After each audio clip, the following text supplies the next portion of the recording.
जय हिंद दोस्तों। तो देखिए, एक बार यहाँ फिर से हम 10th क्लास का हिंदी का क्वेश्चन है मॉडल सेट का, जो झारखंड शैक्षणिक अनुसंधान द्वारा जारी किया गया है। इसमें कुछ हिंदी का मॉडल सेट है जो 20, 21, 22 के एग्ज़ाम में जो टर्म 1 में पूछा जाएगा, उस तरह के कुछ क्वेश्चन है। क्वेश्चन ये है कि देखिए, पहले इसका शेड्यूल का है, समझिए। पहले कक्षा 10 विषय हिंदी है, समय 1.5 घंटा का रहेगा, पूर्णांक 40। इसमें सभी प्रश्न अनिवार्य है, कुल प्रश्नों की संख्या 40 रहेगी इसमें। और इसमें कहता है क्या, आगे कुछ क्वेश्चन है, किस तरह का पैटर्न है उसको हम समझने की कोशिश करेंगे। ओके, देखिए क्वेश्चन में दिया हुआ है, पहले इसको हम गद्यांश मिलेगा, इस गद्यांश को पढ़ना होगा। इसमें कहता है निर्देशक के लिए सही विकल्प 5 से एक निम्नलिखित गद्यांश को ध्यानपूर्वक पढ़कर प्रश्न संख्या का चयन करें। ओके, कहता है स्वावलंबन का अर्थ है अपना अवलंब, अर्थात आश्रय या सहारा, आप बनना, नहीं खुद का ही सहारा बनना।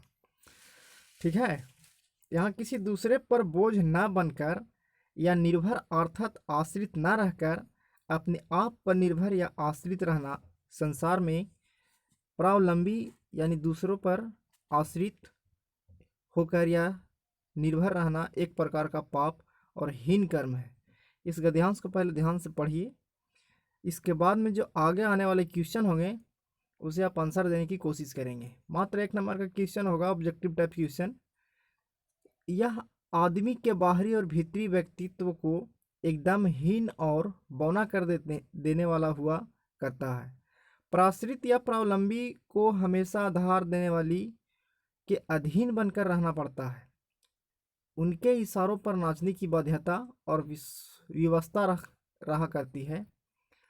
उनकी अपनी इच्छा होने पर भी उसका कोई मूल्य और महत्व नहीं रहा करता। आत्मनिर्भर व्यक्ति ही सही अर्थों में, कुछ और क्या कहता है इसमें, जी नहीं, आगे हम देखेंगे। जी है, सही अर्थों में जान पाता है कि दुख पीड़ा क्या होती है।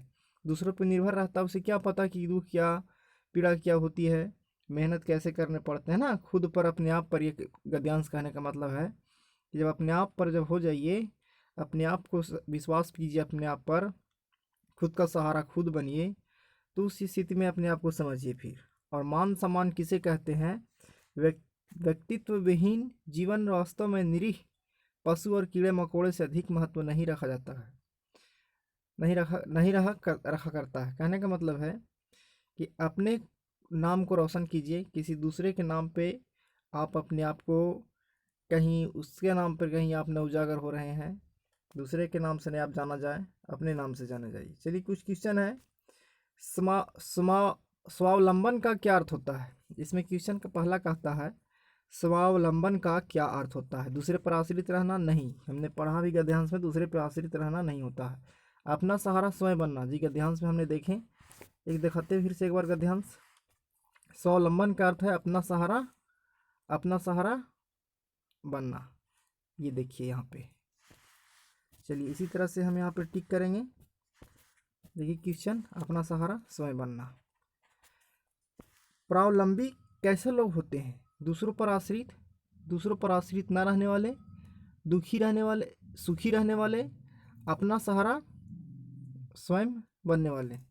हम देखेंगे फिर से, क्वेश्चन को देख लेते हैं, है ना। प्रावलंबी यानी दूसरों पर आश्रित होना या निर्भर रहना। जी, दूसरों पर निर्भर रहना।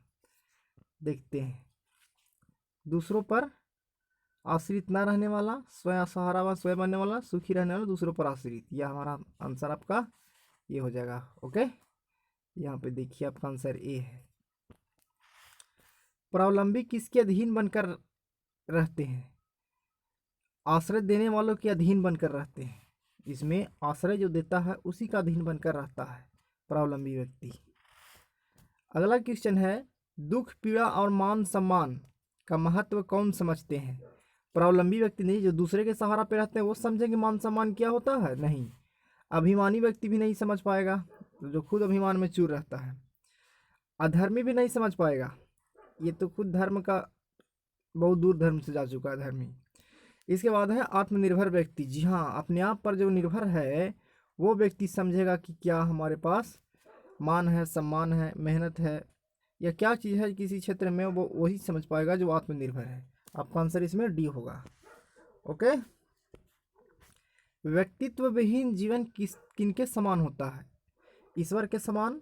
जिसका व्यक्तित्व का कोई मतलब ही नहीं हो उसका जीवन किसके समान होता है? वीरों के समान तो होगा नहीं, ईश्वर के समान भी नहीं होगा, स्वावलंबी भी नहीं होगा, पशु और कीड़े मकोड़े के समान होता है उसकी जिंदगी। ओके, चलिए आगे फिर हम दिखाते हैं।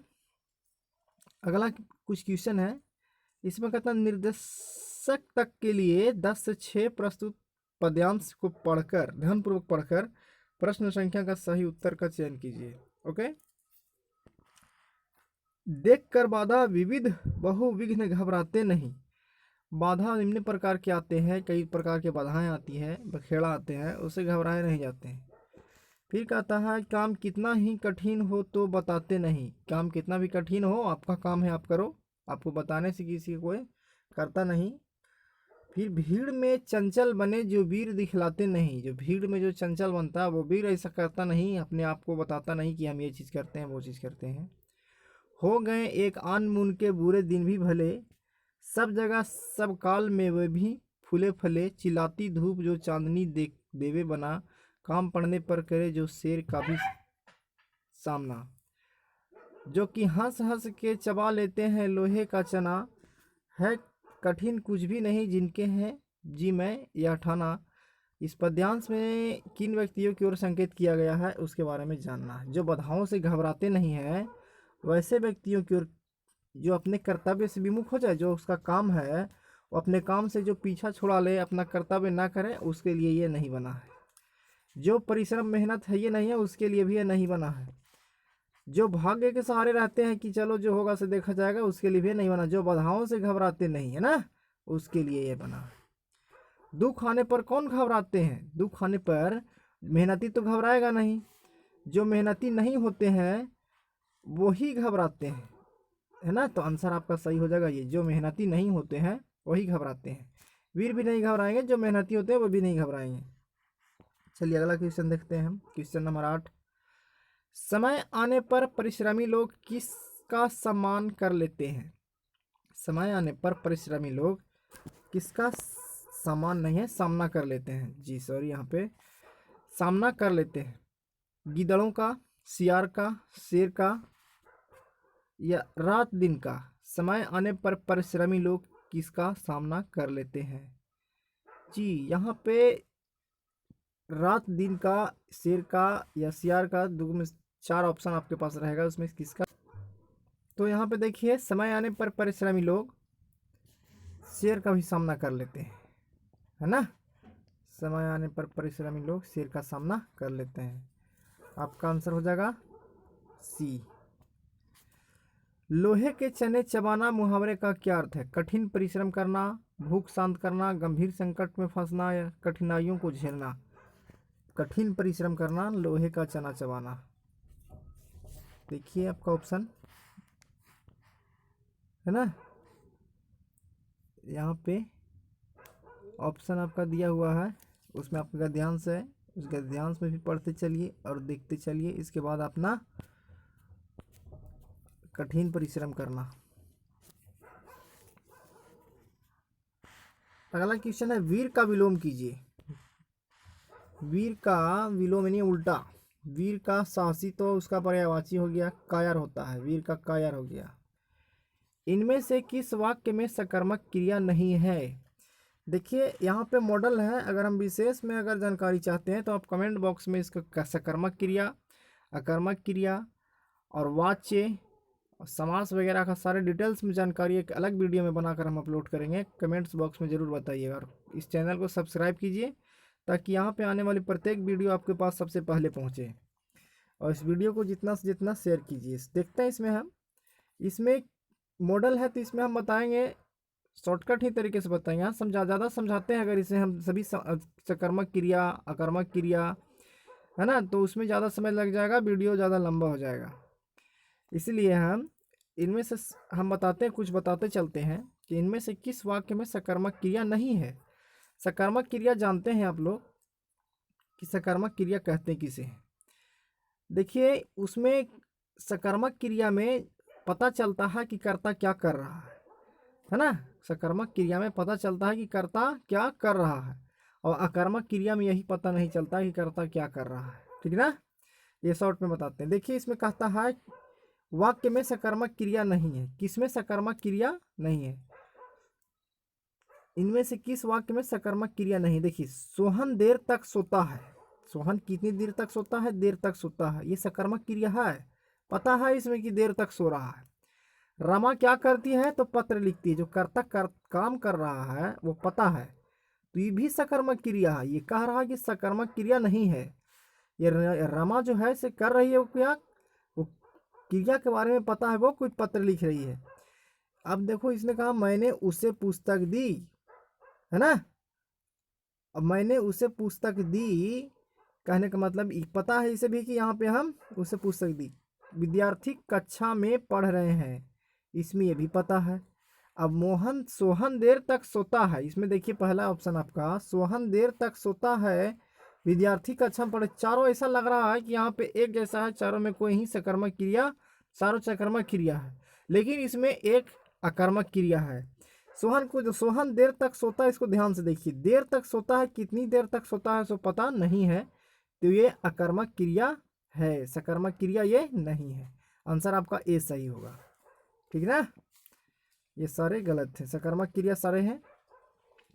इन वाक्यों में अकर्मक क्रिया प्रयुक्त हुई है। 12 क्वेश्चन कहता है कि इस वाक्य में अकर्मक क्रिया प्रयुक्त हुई है ना। इसमें बताना है आपको। बच्ची सो रही है, लड़का पत्र लिख रहा है, बच्चे खेल रहे हैं, वह पुस्तक पढ़ रहा है। क्या है वहाँ? वह पुस्तक पढ़ रहा है, लड़का पत्र लिख रहा है। इसमें देखिए अकर्मक क्रिया कुछ प्रयुक्त हुई। बच्ची सो रही है, बच्चे केले खा रहे हैं, खेल नहीं रहे, बच्चे केले खा रहे हैं, पता है बच्चा केला खा रहा है, ये सकर्मक क्रिया है। वह क्या पढ़ रहा है? पुस्तक पढ़ रहा है, ये भी सकर्मक क्रिया है। लड़का पत्र लिख रहा है, ये भी सकर्मक क्रिया। बच्ची सो रही, कब से सो रही है, क्यों सो रही है, ये पता नहीं है। आपका आंसर इज ए वाला आपका सही होगा आंसर। राइट। क्वेश्चन नंबर हम इसमें 12 देखेंगे, 12 नहीं 12 हो गया, 13 है। इनमें से कौन आम का अनिकार्थी शब्द नहीं है? आम का अनिकार्थी शब्द, आम को हम मामूली भी बोलते हैं, मामूली आम या मामूली बोलते हैं। आम आम चीज़ है ये, है ना। आम का फल, एक फल भी को भी हम आम बोलते हैं। साधारण का भी पर्यायवाची आम होता है, इमली का नहीं होता। आपका आंसर इज डी हो जाएगा। ठीक है, तो इसमें देखिए 14 क्वेश्चन कहता है कि इसमें, और बाकी क्वेश्चन बाकी बच जाएंगे, वो हम बताएंगे अगले वीडियो में। यहाँ पे ज़्यादा कुछ और समय के प्रॉब्लम के कारण पूरा वीडियो नहीं बना पा रहा हूँ हम। यहाँ पे यथाशक्ति कौन सा समास है? यथाशक्ति अव्ययी भाव समास है इसमें, है ना, जिसका प्रथम पद की प्रधानता होती है, ये अव्ययी भाव समास कहलाता है। तो बाकी आने वाले क्वेश्चन और है इसमें, हम अगली वीडियो में बताएंगे। तब तक के लिए जय हिंद।